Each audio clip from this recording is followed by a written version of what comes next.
Go ahead. What's happening? It's the Fantasy Frenzy podcast, wrapping up week 10, actually more preparation for week 11. I'm Swami Rob, and there's my buddy Jimmie Maverick from my Perfect Fantasy Draft on the other line. What's up, man? I'm doing great, man. I had a nice week. I went 4-2 for the second consecutive week. I went 3-0 in my tournament leagues. Nice. So that was very nice because there's only 1 week left before the playoffs start in those leagues. So I got 2 teams that are in pretty much for sure at this point. But there is the other one is the longest of long shots possible. I'm in sixth place. And if I win, I need to score a ton of points in order to even make it. So we'll see what happens with that. Nice. I got one of my 2 teams is good enough to potentially take the whole thing. I feel like this is a championship team. Just with my luck with injuries this year, Russell Wilson will go down next week, and then you can throw that statement out the window. But as long as he stays healthy, who's on this team? Who's on this championship? All right, hold on. I'll tell you. I got Russell Wilson as my normal quarterback. Okay. I got Chubb and Kamara at running back. That's pretty good. I've been running Galladay at receiver, but I have Thielen and Fuller on the bench. I'm waiting for them to get healthy. I've also been using DK Metcalf, who's been really good. Yeah, he has. Yep, I've got Kyle Rudolph at tight end. I've got Sony Michel or Kenyon Drake as my flex. I got the Bills defense, and I got Philly kicker Jake Elliott. And I feel like that team is pretty solid. They've been every week. They're 8-2, not bad. Yeah, that's pretty good, man. That's good. Yeah, I got 2 teams at 7-3, 2 teams at 6-5, and 2 teams at 5-5. So I'm pretty happy overall. Although 2 of my teams have gone ice cold the past 2 weeks. Yeah, and one was just a heartbreaker because I actually scored my season high points. I scored 146 points in a PPR league, which is pretty darn good. And this other player, he had Garoppolo playing on Monday night, and Garoppolo did terrible. But he only needed like 7 points from Garoppolo to win. And so I was actually leading that game until the 4th quarter. It was almost to the very end because he kept throwing picks, and that kept helping me. But in the end, I lost 149 to 146. It was just – that was just terrible. And that dropped me out of playoff contention. So now I've got to fight my way back in there. But that's, that's fantasy, man. That's what happens. My team that starts Russell Wilson, my backup all year long has been Jimmy Garoppolo. Now, Russell Wilson's on a bye this week, so I'm finally going to have to start Garoppolo. Right. So I watched every snap of the Monday Night Football game, which, by the way, was the best football game I've seen all year. It was phenomenal. Yeah. It was great. But I was kind of watching Garoppolo. Let's see how this guy's going to do. And, boy, he looked shaky at times. He looked like a deer in the headlights, man. I mean, if I had Clowney bearing down on me like he did, I'd be nervous too. But, boy, he was jumpy. Yeah, but he did great, man. He had a great he got game. some numbers. Yeah. Got the win. That was huge. But I think Garoppolo, I think he's going to be fine this week. They're playing Arizona, so I think he's an okay start. But I got to say, man, Garoppolo just has not impressed me at all with his play this season. No, but, I see him on my bench every week, and he's always in the high 20s, the mid-30s, maybe even high 30s sometimes. So he's getting points. Yeah. There's no doubt about it. So, yeah, that's that's cool. Well, I'm glad. So did you go 2-0 this weekend, or what'd you do? 1-1? No, 1-1. Don't even ask about my other team. They're these injuries are killing me. I mean, I'm to the point where I'm raiding the waivers every week for another receiver, and I'm going with Chris Conley from Jacksonville now. I'm having a start. You got to be that's a DOA. That's pretty rough. Yeah, it's done. So, although I got to say, in the other team that I lost this weekend, he didn't have Deshaun Watson. And so he starts Daniel Jones and he starts Darius Slayton because he needed to fill in a spot. Boom. Those 2 guys got like 60 points between them. Yeah, I know. 5 week. I was just like shell shocked. I'm like, how am I losing this game? I was favored by like 20 points and he just annihilated me. He destroyed me. I mean, I had David Johnson who got me like -1 point and -1. I got that from him too. Yeah. Huge game. Christian Kirk. He had who else? Dalvin Cook. I mean, every single player he had scored like 30 points. I'm like, I can't even keep up with this. I saw Darius Slayton's numbers on Sunday night, and I thought, you know what, man, I'd be willing to bet you he's out there on the waiver wire. because I don't think anybody really knows about him yet. I'm going to go put a claim in on him right now. I think that's a good idea. And somebody had already beaten me to the punch in both the leagues, man. They were all over it. And I was like, oh, well, hopefully I'm ahead of him in the waiver claim. So maybe I should find out today whether I got him or not, actually. Okay, that sounds good. Yeah, hopefully you did. Although, don't expect him to do what he did last week again, because I don't tell me that. Happen. Come on, man. All right, so hey, I made a little list because last week I was just looking through all my teams, and I was looking like, what are the players that most often appear on the top tier teams in the leagues I'm playing in? People. So I looked at all the teams in the top 4 of each of my leagues. And I compiled a list of what I call the fantasy MVPs so far, the guys that have really, really shined this year and have really helped their teams to be in playoff contention. So I bet I can vouch for a couple of these, but go for it. I want to hear this. Yeah. All right. So we'll just count down from number 10 to number 1. So number 10, Tyler Lockett, who has just been playing outstanding. Now, of course, he's injured. He got injured in the game last night, did not have a great game. So that kind of throws at least they have the bye this week, so he has an extra week to heal up. Hopefully. Well, now they threw Gordon in the mix too. That's going to make things interesting. Yeah. But Lockett has been outstanding this year for those people that took him. Likewise, Leonard Fournette, who was a guy I was big on this year. I thought he was finally going to be turning the corner after the adversity he faced in year 2.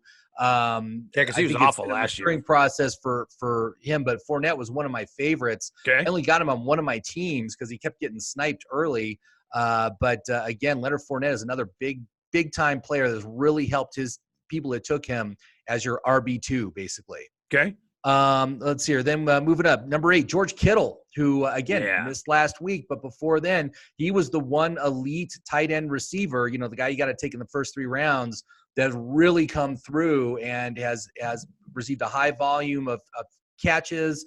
Obviously, the touchdowns have been lacking with all those top tier tight ends, but he has been very, very good to the teams that took him, and a good 3rd round pick for sure. Yeah. Number 7, Darren Waller, who was very late it was only like towards the very end of the draft season that people started saying, get Waller, get him on your team, get him, he's going to be big. And so people were usually able to get him in like the 7th or 8th round. And wow, he has paid off huge this year with his performance. So he's been outstanding. Number 6 is the only quarterback on this list. One of my favorites. I got him on 2 of my teams, Lamar Jackson. Money. Who has been amazing. That run last week, that was crazy. You'll be seeing that on NFL films 15, 20 years from now, I guarantee Absolutely. It. But, again, Lamar Jackson was a late-round quarterback pick. He was like the 9th or 10th quarterback off the board. You could have waited probably until the 7th, 8th, or 9th round to get him. I'd be willing to bet next year when you're putting your My Perfect Fantasy draft together, the consensus number 1 overall pick, it wouldn't surprise me a bit if Lamar Jackson's on a lot of those lists. Well, I'm not sure. I think Mahomes is still number 1. I think really he will be the number 1 quarterback. Okay, all right. I think there's no way Lamar Jackson's not going to be top 3. I mean, he will be a top 3 play next year. Yep. But again, what I like to say is when I'm looking at quarterbacks, man, I want value. And like with Mahomes this past year going – in the prior season, he was like the 11th or 12th quarterback taken. And so you got great value when you took him. But this year you had to spend like a 2nd round pick to get him. And he hasn't been as good, for your teams because he doesn't have the value that you got from being able to get him later. So I think the same thing is going to be with Lamar Jackson. He's going to be bid way up. You're going to have to spend like a top three pick to get him on your team. And chances are, I think he's going to have some regression and it's going to be, is he going to be worth the pick next year? That's going to be the big question. He absolutely is this year, but next year is going to be the thing. So I'll have to look for who's going to be the next Lamar Jackson. That's what I want to see. And I think actually next year, the best value pick for quarterbacks is probably going to be Kyler Murray. I can see that. Yeah. Because he'd probably be like 8th or 9th coming off the board. And so you can get him later. And I always like to wait as long as I can to get my quarterback. Yeah. And, but anyway, that's a sneak peek for next year. But all right, so let's move on. Number 5, Austin Hooper. Who again now banged up. Suffered an injury, man. We don't know how long he's going to be out, but he's probably going to miss multiple weeks, which sucks. But he has been the number 1 tight end this year. Yeah, and he was, again, a late round guy. 9th or 10th round, you could have gotten him. And he was one of the guys that I was really pushing this year. I think, because I saw the upside there. And, boy, has he delivered big time. Yeah. Number 3, Michael Thomas. The only elite wide receiver has been worth a darn this year. I mean, you look at all the elite receivers, and sure, Hopkins is doing better, but Adams has been a bust. Odell Beckham has been a bust. Antonio Brown, colossal bust. Juju Smith-Schuster. I mean, all these done receivers have just totally crapped the bed. You know. Well, I had Adam Thielen last year on 2 teams, and he was MVP for me. So I got him in both leagues again this year, and he's been kind of a bust this year. He had one really good week, but it was Diggs the next couple weeks, and he gets hurt. So Thielen's been a bust as far as I'm concerned. Yeah, and I can't believe that Michael Thomas already has 1,000 receivers. Yeah, he's I mean, is he going to exceed 2,000? But I think we're looking at the number 1 receiver for next year is definitely going to be Michael Thomas. Yeah. Number 2, the New England defense. This is the value play of the season, because you could have waited to the very end of your draft, 14th, 15th round, to get this team. And if you did, they are scoring twice as many points as any other team defense in the league this season on a week-to-week basis. Just an incredible positional advantage and to those people that got him. And I tried to get him on all my teams. I kept getting sniped on him. And the one team that I did get him on, I was nervous about that week 1 matchup against Pittsburgh, so I dumped him onto waivers and picked up another team. And boy, do I regret that. Yeah, I'll bet. But the number 1 MVP by far, Christian McCaffrey. Oh, yeah. Boy, man, it's just astounding how good he has been and how consistent he has been. With the exception of that one bust week, man, he gets you 30 points, 30 points a week, guaranteed. Sure. Yep. And just incredible. So if the more of those guys you have on your team right now, the better your chances are in the playoffs that you are going to win your league this season. Yeah, let me throw a couple more names at you. Okay. I got Russell Wilson in the 3rd round.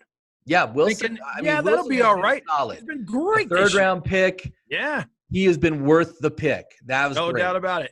Yeah. Nick Chubb has been really productive for me, and I got him in the 4th or 5th round. I don't even know how that's possible. He was usually going in the 1st round. He was like in the first 10 guys. I was stunned he was still sitting there. I think everybody just sees Cleveland next to him and assumes he's going to suck, and it's just not the case, you know. And I got Buffalo's defense real late, like the 2nd to last round, and I thought, man, I need a defense about now. And Buffalo was sitting there, and I said, people really been touting them. Now up the last couple weeks, not so much, but up until then, they've been doing great. Yeah, they are very good. I have them also in a number of my leagues. And again, that was a great value play, but they're certainly not to the level that New England has. No way. Yeah, I got you. Yeah. But they're still solid. They got a great matchup again this week. I mean, it was they had a nice early season schedule, and it's just continuing. So they should be good. So you know who else is? This really makes me mad. And when I was watching the game Monday night, it really brought the point home. But when I drafted Njoku at tight end on a team, and he got hurt real early. Right. And so it was like a week 2 or something. I said, man, I need a tight end now. So I went and grabbed this kid Disley off Seattle, and he was killing it for me. 3 weeks in a row where he was doing great. And I said, man, that's the score of the year. Nobody knew who that guy was. Then he gets hurt. And so I'm thinking, well, now I'm on my 4th or 5th tight end since then. And I forget the guy's name, but he's Disley's backup. Right. And for the last 2 weeks, he's been destroying it. I'm like, that figures. You know what? I noticed I remember you said you had Rudolph in one of your leagues, and Rudolph certainly paid off last week. Yeah, he did. But I do not. He's one of my sits this week. Yeah, I'm not surprised. I would go and try to get Disley's backup. I can't think of the guy's name either. Already all over it. Somebody got him. Oh, already got him. Yep. Trust me, I was on that last week. Hey, it was a rough week for tight ends, man. I mean, it was. So many were. Evan Engram was out. Kittle was out. Who else did I miss? Ertz. Well, Ertz was on bye. So there's like tons of top tier players all gone last week. So although Ertz hasn't done much this year, he hasn't. And I mean, because I think they're who's the other guy that plays for? I'm brain farting right now. Dallas Goedert. Thank you. Yeah, Goedert. Yeah. Now that guy has been getting a fair amount of touches. They're kind of splitting it up, so he's hurting from that. Yeah, again, it's almost like they cancel each other out. Right? There's just not enough volume when there's 2 active catching tight ends on a team. It's very hard to sustain that production for both of them. And so I like to stay away from that situation. And I consider that I did take Ertz on one of my teams, and it's actually that one team that is pretty much out of the playoffs at this point. Yeah. I mean, when you're looking at drafting tight ends next year, man, I would stay away from the ones like, O.J. Howard, who also has Cameron Brate, and Zach Ertz and Dallas Goedert. Anytime there's two viable catching tight ends, they're neither one is going to get enough consistent fantasy production to help your team. Although, let me throw a name out there for you. You want my sleeper for next year at tight end? Sure. Watch it happen. Jason Witten at the end of this year is going to say, I came back for this, and he's going to retire again. And Blake Jarwin is going to be a guy you're going to want to get. Oh, really? Okay. Yeah, I have a feeling he's gonna end up being real good. Oh, that's good. Interesting. Yeah, so maybe keep an eye on that next year. That sounds good. Yeah. So you want to do the start sits? What do you think? Let's do it, man. Yeah, let's do it. So let's start with running backs this week. Running backs this week. So start, great matchup at home. Josh Jacobs of the Oakland Raiders, man, they're playing Cincinnati this week. So what a wonderful gift to Josh Jacobs, who has been a fantastic rookie running back, certainly the best one taken. I mean, you think about all the people that got Miles Sanders or what's another rookie quarter? Darwin Thompson. What a waste of a pick that was. Yeah. Man, Jacobs has been solid. It's going to be a great week for him. Absolutely start him. And then also, I also really like Le'Veon Bell, man. They're at Washington. Washington can't stop the run, and I think it's going to be a high volume day for him. So I think he's going to be very productive for fantasy purposes. So I would. Hey, Le'Veon Bell, welcome to the 2019 season. It's about time. I haven't heard anything from that guy this year. It's been a tough season for the Jets in general. They've really been. I don't think that their coach is going to be there after this season. No, he's awful. Such a bust. Yeah, I think he's got to go. But my sits, I think I heard him on your lineup, man. Ronald Jones. Did you say you have Ronald Jones? No, I don't have him. You don't have Ronald Jones. Okay, good. But he's really come on strong the past few weeks, right? And he's taking control of that backfield. He's getting most of the volume. But they are playing the Saints, and the Saints can't have a great defense, great run defense. So he is going to have a tough day. And I'm also not liking Sony Michel because they're at Philly, and Philly has a ton of problems right now, but their run defense isn't one of them. So it's going to be a tough day at the office for Michel as well. So I would say, but the thing about Michel is I wasn't confident in him as a running back at all, but I figured this league has a flex position. I love the flex position. And so I thought, Michel would make a decent option for me as a flex. And so all except last week when I started Kenyon Drake, I've been putting Michel in at the flex. He's good for 10 to 13 consistently, and that's kind of what you want out of your flex if you get more bonus. But if you're at least getting that much, you're doing all right. No, I guess that's pretty good. But again, I think he's going to have tough sledding, and I think that Brady's going to beat him through the air. That's how you're going to beat Philly because their pass defense isn't that good. So I don't see a big day for Sony Michel. So. Yeah. If you're in a PPR league, though, I'll bet you James White gets a lot of touches because he's as good a receiver as the Patriots have. He probably would. Yes. Yeah. All right. So then let's go to quarterbacks next. All right. So quarterbacks. So I got to say, I love Josh Allen playing at Miami this week. It's a nice matchup. And they are, Miami is in the top third in points allowed to quarterbacks this season. So I think he's going to have a big day. I would go with Josh Allen. I also really like Derek Carr, man. Derek Carr's really come on strong this year. I'm really pretty happy with what he's done. That team is on the rise. I'm going to be next season. I'm going to be looking to get a couple of Oakland Raiders on my team. Actually, it won't be Oakland. It'll be Las Vegas Raiders. Yeah, and it's their inaugural season next year. I'm going to be in Vegas this weekend. I'm going to be there Friday through Tuesday, and we're going to go check out the new stadium and see what it looks like. Oh, very nice. Yeah, cool. Can't wait to see it. Cool. Yeah, have to give me. We can talk about it next week. So I'll text you a picture of it, man. Last week Lamar Jackson obviously outstanding against Cincinnati. Mm-hmm. Derek Carr is not Lamar Jackson, but I think he's going to have a big day anyway. It's going to be a very productive matchup. It's going to be good for basically all the Raiders starting this week. I'd start all of them. So cool. All right. But for my sits, first sit is Nick Foles, who is coming back from injury. Jacksonville Jaguars, they benched Minshew. It's going to be back slow. They're at Indianapolis, so it's a road game. And got to say, whenever somebody's coming back from an injury, I need a show-me game before I'm ready to put them into my lineup.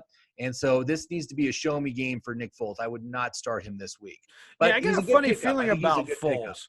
But I got a funny feeling about him because that injury's tricky. I'm not convinced he's back and healthy the rest of the way. It wouldn't surprise me if he came back and ended up hurt again in a week or two, or re-aggravates whatever he had happening. I don't think Minshew's done starting this year. I really don't. Yeah, I mean, it could certainly happen. But again, don't start Foles this week. All right. But if you want to pick him up and put him on your bench, sure, go ahead and do that. There you go. I think it's a good pickup. Yeah. Also, Carson Wentz, man, playing New England. New England, despite what Baltimore was able to do to them 2 weeks ago before the bye, they're coming back from a bye loss. It's a home game.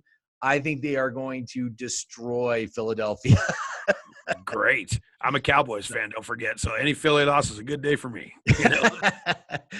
So anyway, that's where we're at with quarterbacks. All right, receivers. Receivers. Okay, so I got to say I do very much like Tyler Boyd in the matchup against Oakland.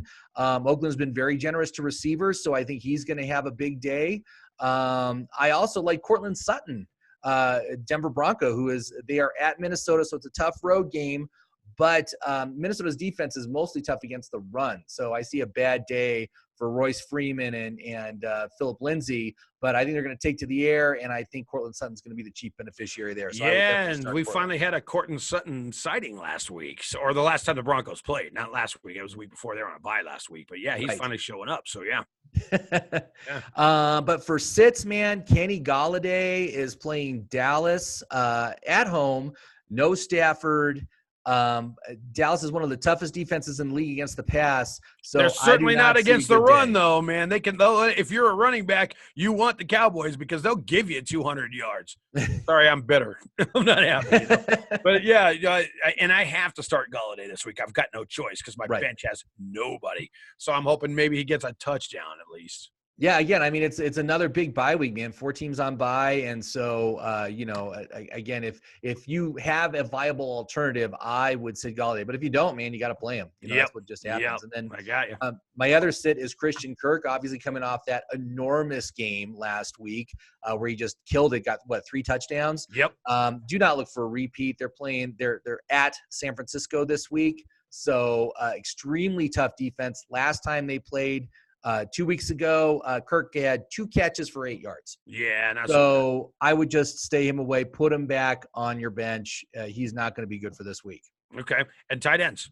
So tight ends, I very much like Jared Cook, man. I mean, despite how bad the Saints looked last week, he got 10 targets. Mm-hmm. That's pretty darn good. Yeah. And now they're playing Tampa Bay. He gets a great matchup. Tampa Bay is not very good against the tight end position, so I think he's going to have another big week. So Jared Cook is a start for me, and I also like Greg Olsen. Man, they are playing Atlanta at home. Atlanta's just coming off that huge emotional win over New Orleans. I think they're set for a big letdown, and so I think Greg Olsen's going to have a good day. I actually like all Carolina this week. So you don't think Atlanta's due for a big resurgence? They finally pulled their heads out, and now here comes the big run? I think it was just it was a rivalry game last week. Yes. And I think they shot their load, and that's it, man. They're done. I think you're right. Yeah, I think Dan Quinn lived to fight another day, but not another 2. Yeah, right. I'm betting he's not going to be there at the end of the season. Oh no, hell no! I'm surprised he's still there right now, to be honest with you. Yeah. So and then who are you sitting at tight end? Kyle Rudolph, man. Last week was huge, right? 2 touchdowns and a 2-point conversion, but that was on 4 catches for 14 yards. Right. So, he's just not involved in the offense enough, man. 4 or 5 targets is all he's going to get, and he hasn't been real productive with those. So he's not going to do what he did. They're playing Denver. I don't think he's going to get anything. He's going to be a total bust. If you're a passionate fan of your team, whoever you follow, and I'm a Cowboys fan, nothing softens the blow of your team losing a game more than the guy who's beating you is at least a guy you got starting on one of your fantasy teams. So I've screamed at the TV the whole time, hey, if you must beat us, make it Rudolph. Make it Rudolph. Right. So every time he scored, I was like, okay, I can live with that, Yeah, but you're right. I get the feeling that was kind of a blip. I don't think he's going to do that again this week. Yeah, and then my other sit is Zach Ertz, man. Again, it's New England. It's an away game at New England. It's not going to be a good day for him. And so it's going to be another disappointing outing. I would sit him if you can, right? Yeah. Hopefully you picked up the Seattle tight end, and then you're good. Then you can sit Zach Ertz with confidence. Right. But Seattle's on a bye this week, don't forget. So you're going to have to, right. So you're going to have to look elsewhere this week. But it might help. That's true. Who knows? Yeah. All right. Well, cool, man. Good list. So that's it. That's what we got. So we're heading into week 11. I will let you know how my teams did for the tournament as I go into the tournament playoffs, which is week 12 and 13. But my one team is ranked number 1, and my other team is ranked number 3. And I have a 1-game lead over everyone behind me. It was all six-win teams. So I'm in pretty good shape for both those teams making the playoffs next week, which I'm very excited about. Well, cool, man. Good luck. All right. So good luck to you too, and to our listeners out there. And if you haven't done so already, go to my YouTube page, Jimmie Maverick. That's Jimmie. You can watch the podcast there. We've got video on this thing as well, so you can check us out. And of course, like and subscribe, because we're doing lots of good fantasy stuff. Even as fantasy season gets over, we're going to start looking at 2020's draft and the players and stuff. And so it's going to be, there's going to be good information there. You'll like it. And you can always keep up with the updates on 94rock.com on the morning show page too. All right, man. Well, then I'll holler at you when I'm back from Vegas. Sounds good. And have a good time and win some money, man. Go win. Yeah. Have a good one. Okay.